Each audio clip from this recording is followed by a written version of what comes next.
పుట్టిందల్లా బంగారం ముట్టిందల్లా ముత్యం అన్నట్టు ఉంది వీరి వ్యవహారం. తిరుమలలో బంగారం మనుషులు సందడి చేశారు. బంగారం మనుషులు అంటే బంగారం పూత పూసుకున్న వారు కాదు. ఒంటి నిండా బంగారు ఆభరణాలు ధరించి స్వామివారి దర్శనానికి క్యూ మార్గంలో నడిచి వెళ్లారు.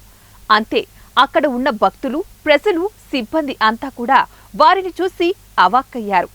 10 మంది సెక్యూరిటీతో 2 పురుషులు, 1 మహిళ, ఒక్కొక్కరి ఒంటి నిండా కేజీల బంగారం, 10 వేళ్లకు 10 ఉంగరాలు, చేతులకు లావుపాటి కంకణాలు, మెడ నిండా కూడా మందపాటి గొలుసులు, శివుడి మెడలో నాగుపాముల చుట్టుకున్నట్టు బంగారం ధరించిన వీరు మహారాష్ట్రకు చెందిన బంగారు వ్యాపారస్తులు అని తెలిసింది.